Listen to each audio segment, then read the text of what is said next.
Hi friends, egg curry చాలామందికి ఇష్టం. చూసారుగా, మంచి గ్రేవీ, ఎగ్స్ అండ్ చక్కని ఫార్మేషన్.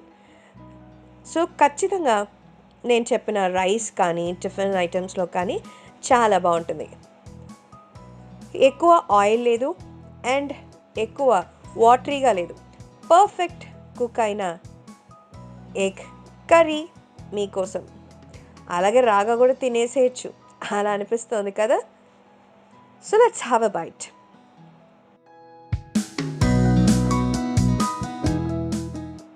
యమ్మీ. మరి మీరు కూడా ఇంతే టేస్టీ అయిన ఎగ్ రెసిపీని ఎలా తయారు చేసుకోవాలో నేర్చేసుకుందాం పదండి.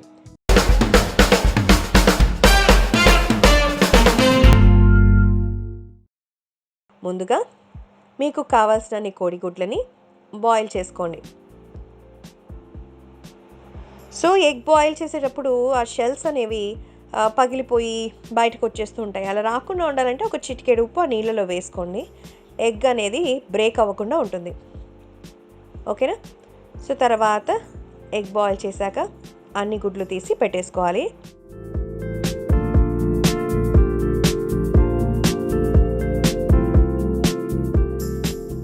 సో ఇప్పుడు ఎగ్ లోపలికి మంచి మసాలా అంతా వెళ్ళాలంటే ఫోర్క్ ఉంది కదా, ఆ ఫోర్క్తో హోల్స్ పెట్టుకోండి. సో ఇదొక బెస్ట్ టెక్నిక్. మీకు గుడ్డు విరగదు, అలాగే లోపలికి టేస్ట్ కూడా అంతా వెళ్తుంది. సో ఇలా అన్ని ఫోర్క్తో చుట్టూ ఘాట్లు పెట్టుకోవాలి.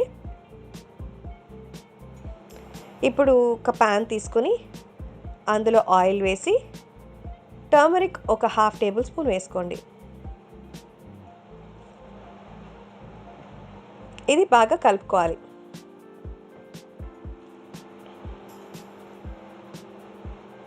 ఇప్పుడు గుడ్లుని అందులో వేయించుకోవాలి. అంటే ఎగ్ ఒక రకమైన స్మెల్ వస్తుంది కదా, కొంతమందికి ఆ పర్ఫ్యూమ్ నచ్చదు. అరోమా రాకుండా ఉండాలంటే పసుపులో అండ్ ఆయిల్ వేయించేసుకుంటే ఆ స్మెల్ అనేది రాకుండా ఉంటుంది.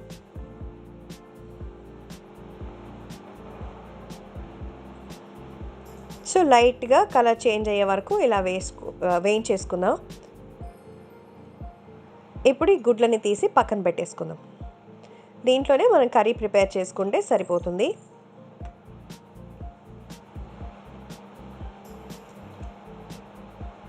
సో అన్ని గుడ్లని తీసేసుకున్నాం.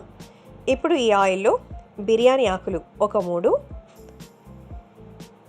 జీలకర్ర ఒక 1/2 టేబుల్ స్పూను వేసుకొని వేయించుకోవాలి. సో ఇవి కాస్త చిటపట్లాడిన తర్వాత ఎండుమిర్చి ఒక 2. సో జీలకర్ర గురించి మనకు తెలిసిందే, మంచి డైజెషన్ ఇస్తుంది. అండ్ బిర్యానీ ఆకు కూడా మంచి ఫ్లేవర్ ఉంటుంది అండ్ అరోమా కూడా గొప్పగా ఉంటుంది. ఇప్పుడు ఇందులో బాగా చిన్న చిన్నగా తరిగిన ఉల్లిపాయ ముక్కలు ఒక 2 ఉల్లిపాయలు కోసుకొని చిన్న ముక్కలుగా వేసుకోవాలి. ఇవి ఆయిల్లో ఫ్రై చేసుకుంటున్నాం.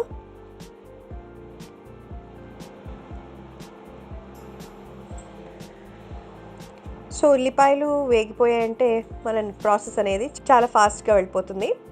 ఇప్పుడు పచ్చిమిర్చి ఒక 5 తీసుకుని చీల్చుకొని వేసుకున్నాం. ఇవి కూడా వేయించుకోవాలి.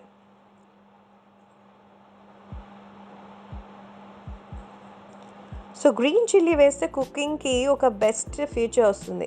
అంటే ఒక మంచి ఫ్లేవర్ అనేది మిర్చితో యాడ్ అవుతుంది మనం ఎంత కారం వేసుకున్నా. ఇప్పుడు ఇందులో అల్లం వెల్లుల్లి పేస్ట్ ఒక టేబుల్ స్పూన్ వేసుకున్నాం. ఇది కూడా డైజెషన్కి చాలా బాగా ఉపయోగపడుతుంది, గార్లిక్ అండ్ జింజర్. సో ఇది కూడా పచ్చివాసన పోయే వరకు వేయించుకొని కారం ఒక టేబుల్ స్పూన్ వేసుకున్నాం. ఇది కూడా కలుపుకోవాలి. సో ఆల్రెడీ చిల్లీస్ వేసాం, రెడ్ చిల్లీ వేసాం కాబట్టి కారం ఒక టేబుల్ స్పూన్ వేసుకున్నాం. చూసారా, ఇప్పుడే మంచి కలర్ వచ్చింది.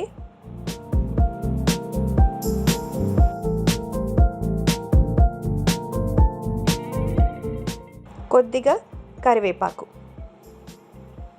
అండ్ కరివేపాకు కూరలో కరివేపాకు వేసి తీసేయడానికి కాదు, తినడానికి. ఎందుకంటే అది ఫ్లేవర్ని ఇవ్వడమే కాదు, మంచి హెల్త్ కూడా ఇస్తుంది. ఫుల్ ఆఫ్ ఐరన్, మంచి ఎనర్జీ.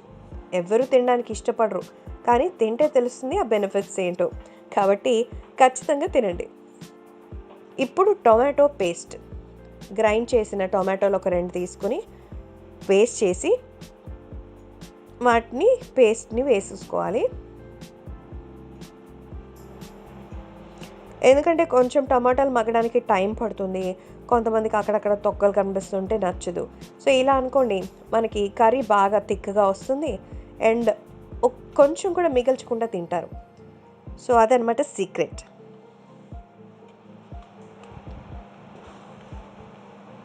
సో మీకు ఇంకొంచెం స్పైస్ లేకపోతే ఇంకొంచెం ఎక్కువ కర్రీ కావాలి అనుకుంటే కొన్ని మీరు ఇంక్రీజ్ చేసుకుంటూ వెళ్ళచ్చు. సో మొత్తం ఫ్రై అయిపోయిన తర్వాత మనం బాయిల్ చేసి వేయించుకున్న కోడిగుడ్లు అందులో వేసేసుకున్నాం. సో ఇద్దరు భేషుగ్గా తినేయచ్చు ఈ ఫుడ్ని.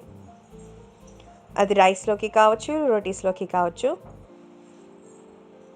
ఒకరు కూడా తినేయచ్చులే, మొహమాటం ఏం లేదు.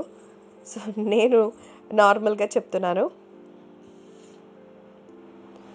సో బాగా వేపేసుకుని ఈ మసాలా అంతా ఆ గుడ్డులోకి వెళ్ళేదాకా బాగా కలుపుకోవాలి.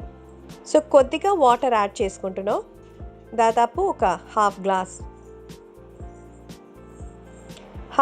వాటర్ యాడ్ చేసుకుని కూరని ఇంకొంచెం బాగా ఉడికించుకోవాలి. సో మొత్తం ఎగ్ కర్రీ ప్రిపరేషన్ అయిపోయింది. సో ఇంకా మనం కొద్దిగా థిక్ అయిన తర్వాత సర్వింగ్ ప్లేట్లోకి తీసేసుకోవడమే. కాబట్టి ఈ లోపల మీరు రైస్ రెడీ చేసేసుకుంటే కలిపేసుకొని యమ్మీగా లాగించేసుకోవచ్చు. లేట్ చేయకండి మరి, వేడిగా తింటేనే ఆ ఫ్లేవర్స్ అనేవి బాగా పడతాయి.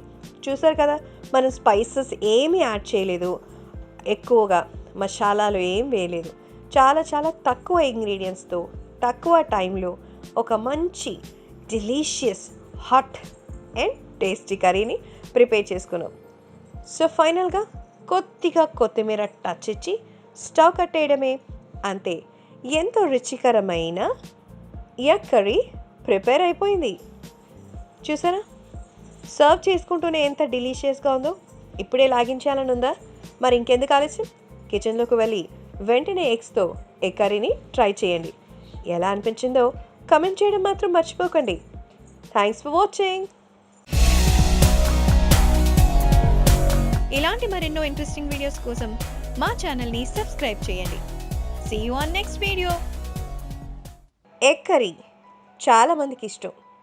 చూసారుగా, మంచి గ్రేవీ, ఎగ్స్ అండ్ చక్కని ఫార్మేషన్. సో ఖచ్చితంగా నేను చెప్పిన రైస్ కానీ టిఫిన్ ఐటమ్స్లో కానీ చాలా బాగుంటుంది. ఎక్కువ ఆయిల్ లేదు అండ్ ఎక్కువ వాటరీగా లేదు. పర్ఫెక్ట్ కుక్ అయిన ఎగ్ కర్రీ మీకోసం. అలాగే రాగా కూడా తినేసేయచ్చు, అలా అనిపిస్తుంది కదా. So let's have a byte.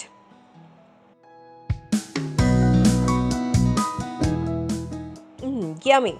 మరి మీరు కూడా ఇంతే టేస్టీ అయిన ఎగ్ రెసిపీని ఎలా తయారు చేసుకోవాలో నేర్చేసుకుందాం పదండి.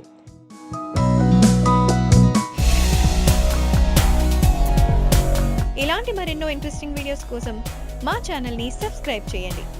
See you on next video. Egg curry చాలామందికి ఇష్టం. చూసారుగా, మంచి గ్రేవీ, ఎగ్స్ అండ్ చక్కని ఫార్మేషన్.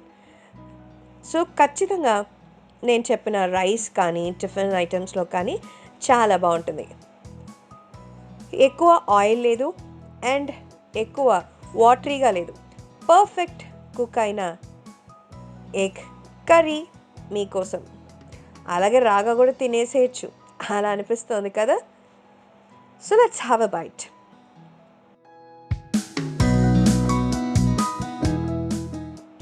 యమ్మీ. మరి మీరు కూడా ఇంతే టేస్టీ అయిన ఎగ్ రెసిపీని ఎలా తయారు చేసుకోవాలో నేర్చేసుకుందాం పదండి.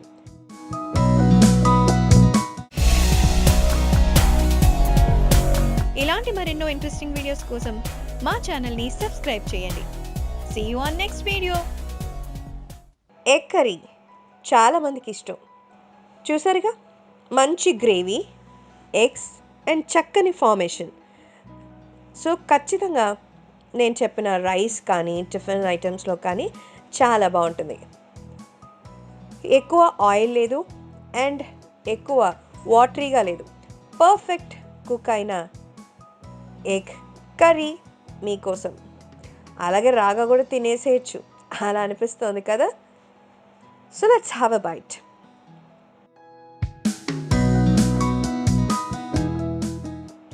యమ్మీ. మరి మీరు కూడా ఇంతే టేస్టీ అయిన ఎగ్ రెసిపీని ఎలా తయారు చేసుకోవాలో నేర్చేసుకుందాం పదండి.